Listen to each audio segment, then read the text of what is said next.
लेके कान्हा पे कमर जाई भोला के नगर, बोल बम सबे बोल तारी हो। लेके कान्हा पे कमर जाई भोला के नगर, बोल बम सबे बोल तारी हो। देखो कान्हा पलाई के कंवरवा, भोले बाबा पे जलवा चढ़ाव तारी हो। देखो कान्हा पलाई के कंवरवा, भोले बाबा पे जलवा चढ़ाव तारी हो।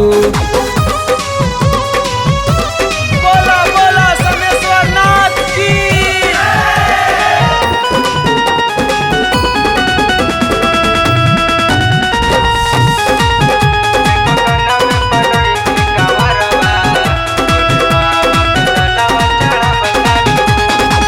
बम बम बम बोलत चल भोला के दुआरी, अब की हम जहल चढ़ाई पहिला सोमवारी। बम बम बम बम बोलत चल भोला के दुआरी, अब की हम जहल चढ़ाई पहिला सोमवारी। नहीं कर सब देर न तो हो जाइयन, सुल्तानगंज से जलवा बड़ा बतारी हो। देखो कान्हा पलाई के कंवरवा, भोले बाबा पे जलवा चढ़ा बतारी हो। देखो कान्हा पलाई के कंवरवा, भोले बाबा पे जलवा चढ़ा बतारी हो। बोला बोला केदारनाथ बाबा की।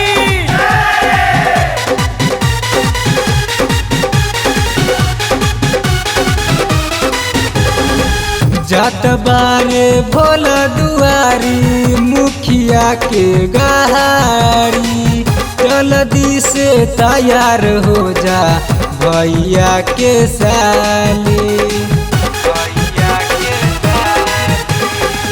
जात बारे भोला दुआरी, मुखिया के गाड़ी, जल्दी से तैयार हो जा भैया के साली। ले लो भर के चिलम पूरा मन भर दम, डीजे पर गाना बजबा बतारी हो। देखो कन्हवे पलाई के कंवरवा, भोले बाबा पे जलवा चढ़ा बतारी हो। देखो कन्हवे पलाई के कंवरवा, भोले बाबा पे जलवा चढ़ा बतारी हो।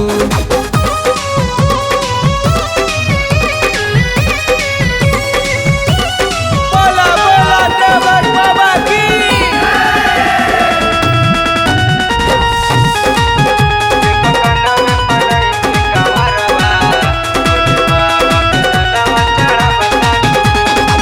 चलत रहा बोलत रहा, नहीं के कौनो माना, लालू प्रेमी के डीजे पे भैया बजत रहे गाना। चलत रहा बोलत रहा, नहीं के कौनो माना, लालू प्रेमी के डीजे पे भैया बजत रहे गाना। राइटर बादल राज देखो आइल बाड़े आज, वो करो श्रद्धा पूरा दी भोला जी। देखो कान्हा पलाई के कंवरवा, भोले बाबा पे जलवा चढ़ा बतारी हो। देखो कान्हा पलाई के कंवरवा, भोले बाबा पे जलवा चढ़ा बतारी हो।